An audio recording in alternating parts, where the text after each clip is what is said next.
Heyo. My name is Lucian. You may not know me, and I may not know you, but I believe deep down in my heart that we can put aside our differences during this commentary, which is on launch. It's free for all. I'm using the knife only because I'm not good enough to go any other way. I'm a PC gamer. I occasionally make YouTube videos, like every day.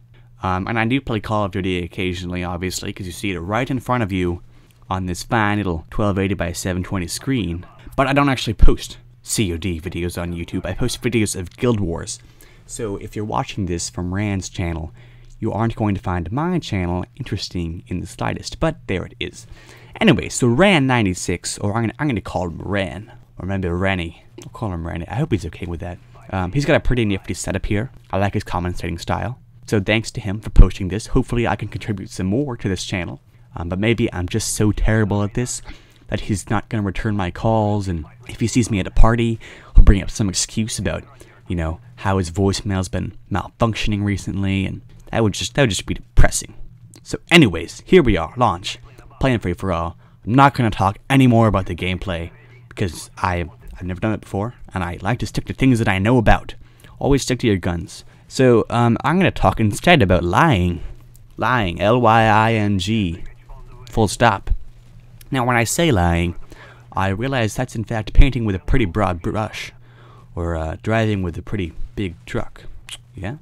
There are lots of different kinds of lies, and the morality of many of them changes kind of on a case-by-case basis.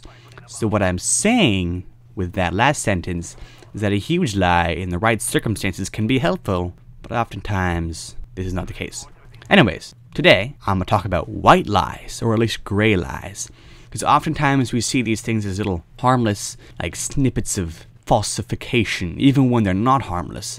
And we just lack the foresight to see what kind of terrible things can come about from them, what kind of consequences they may have.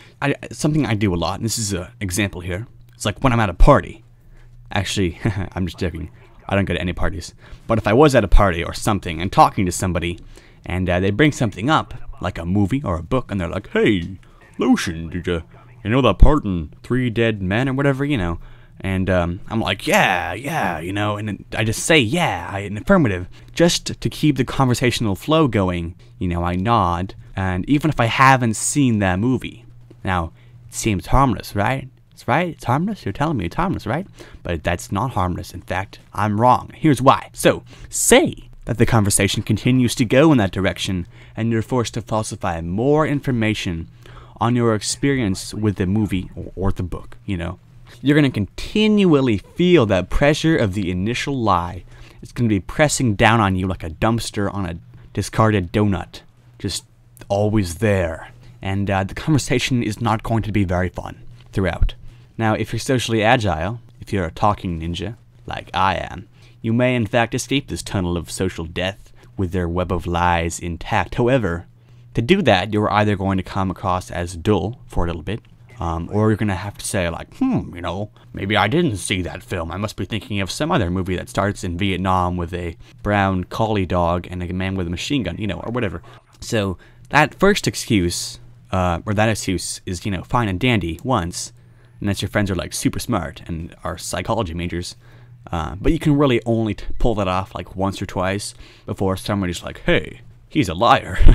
And I don't know anybody that likes liars. If you like liars, leave a comment and tell me how much you like liars. I would love to ask you what kind of a terrible person you are.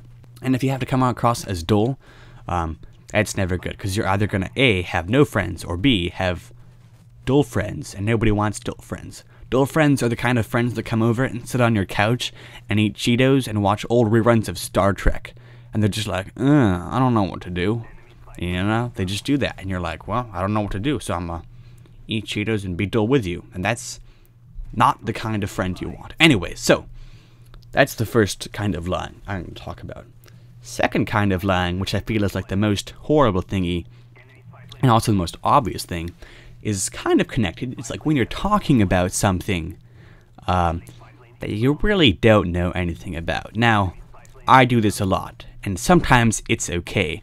Say you're, you know, totally BSing for whatever reason, like for comedic purposes or you're giving a speech on a topic, and, you know, you're trying to be funny, because you obviously know nothing about the subject matter. That's okay, but if you're in an argument with somebody, and if they're a friend, and if there's people around, and you have no idea what you're talking about, please just shut up. We don't want to hear you talking about something you don't know anything about. If you don't know what you're talking about, don't talk about it, because everybody can tell. So, I'm Lucian. I hope you enjoyed this commentary, at least somewhat. I hope it was at least a 6. I definitely strive for 6. Mediocre. That's good.